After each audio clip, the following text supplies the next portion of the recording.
Welcome to VINDAL'S Academy. Follow this simple method.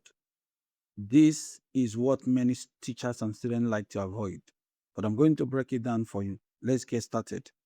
You have 111000111 to be divided by 1101 in base 2.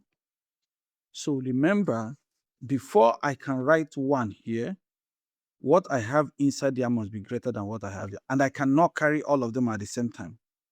So I'm going to follow some simple approach. Let's go. Now, the first one, 1 divided by 1101 cannot go, you have 0. Now go for the second one, 1 divided by 1101, it cannot go, you have 0.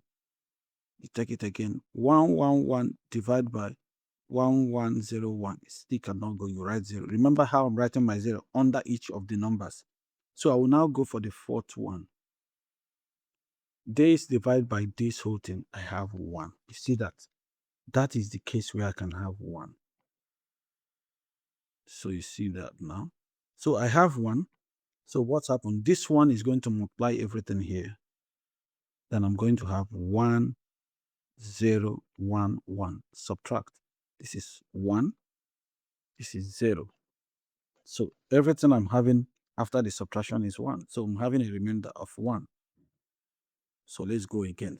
But what you do after that, you bring this down. Now you go again. 10 divided by 1101. It cannot go. You write 0 here. So if I say 0 multiplied by 1101, it's still going to end up with 10. So what else should I do? I'll bring this 0 down. I will now go again. 100 divided by 1101. Still cannot go. You put 0 down under the 1.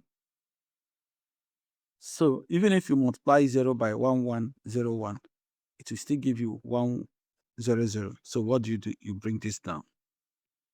So you go again. This divided by this still cannot go. You write 0 here. You see that? So that is it. So when you multiply that, it can still not go. So what do? You bring 1 down. So in this case, you can now have 1. So 1 multiplied by this, you are going to have 1, 0, 1, 1. So let me tidy up some environment. Okay, so now we have this, we can now subtract. This is 0, this is 1. Every other thing,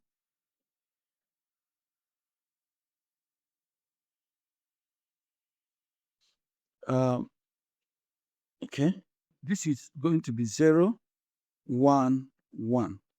So what should I do? I'll bring this one down. So I have 1101 divided by 1101. You are going to have 1. 1 multiplied by 1101, I'll have 1101. Everything subtracts to be 0. Therefore, if we have 111,000,111 divided by 1101, all in base 2, my answer is going to be 100,011 in base 2. All right. Thank you for being part of this class and have a nice time.